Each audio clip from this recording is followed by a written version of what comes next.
Of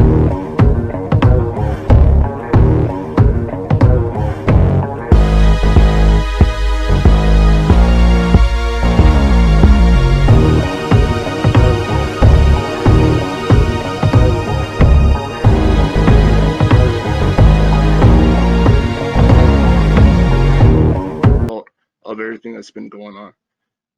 And with that, I want to switch gears and touch on the movements that's happening in our country right now, the Black Lives Matter and the everything connected with that. And coming from a student that has never been to Lewis, someone that's transferring, someone that's coming in as a freshman, uh, someone that is a person of color, and someone who's just not sure about the culture of Lewis, can how should I word this?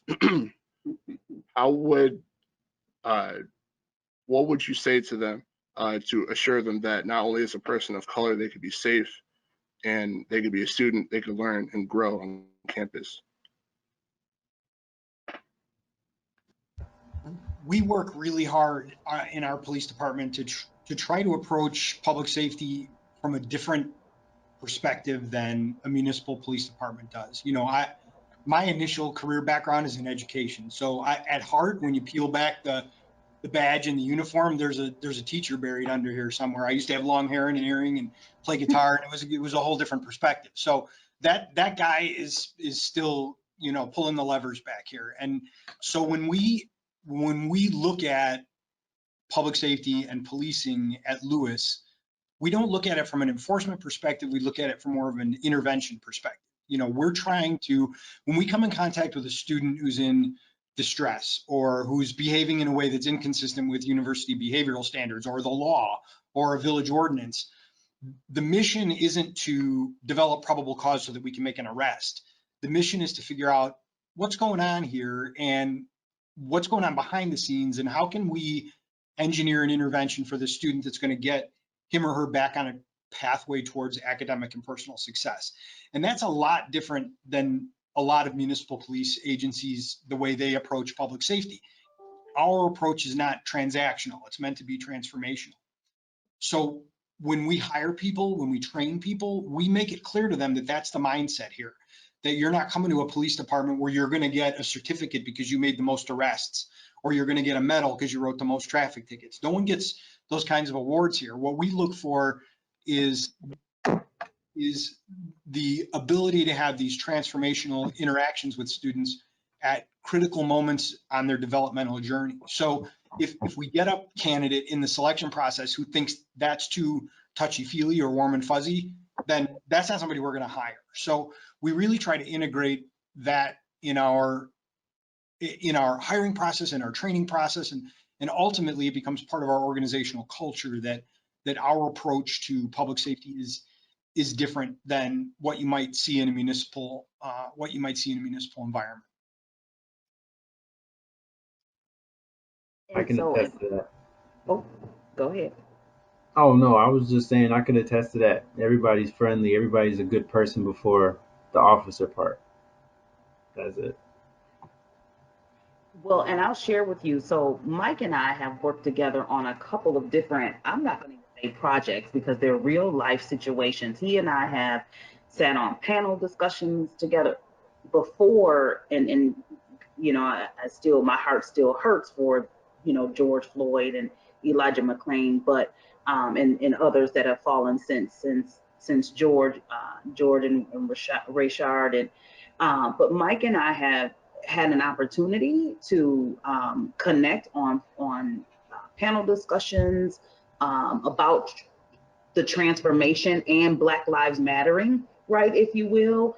And so I would have to just say, yes, he and his team, as far as I've experienced it being at Lewis, has been a different approach to policing that I'm used to, or even external to Lewis.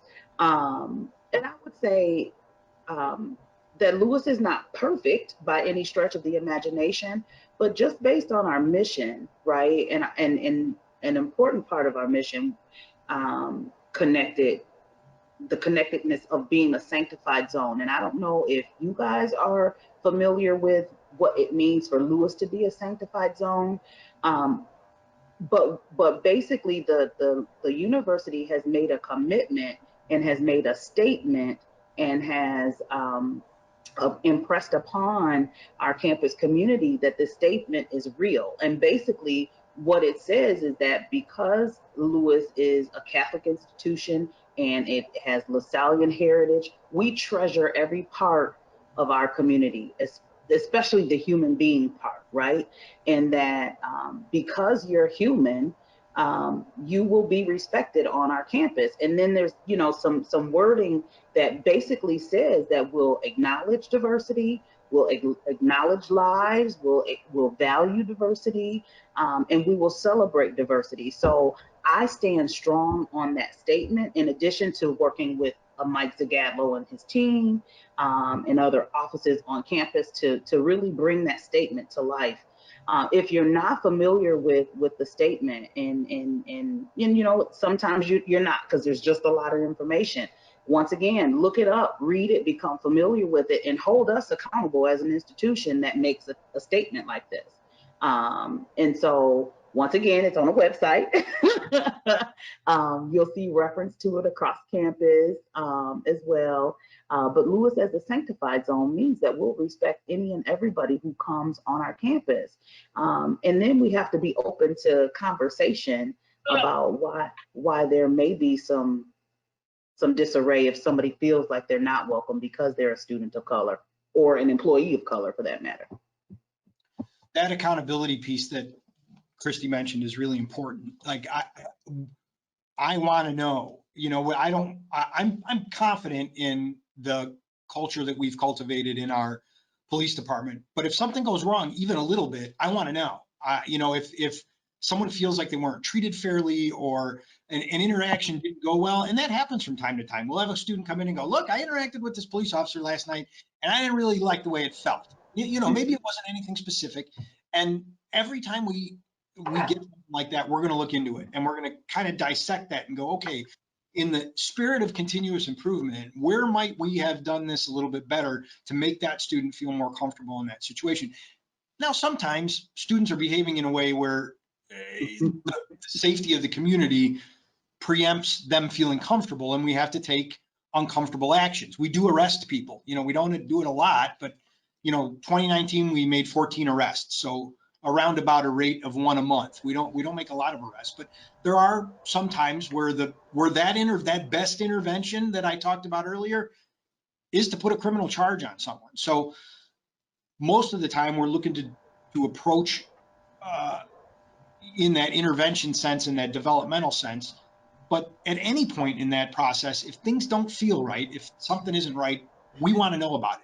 You can make a complaint anonymously. You can come in. My door is literally propped open. I have an open door. I have a door prop under it so that it doesn't close. So walk in the office. We'll have a cup of coffee. We'll talk about what's going on, and we'll try to figure out how we can do better next time.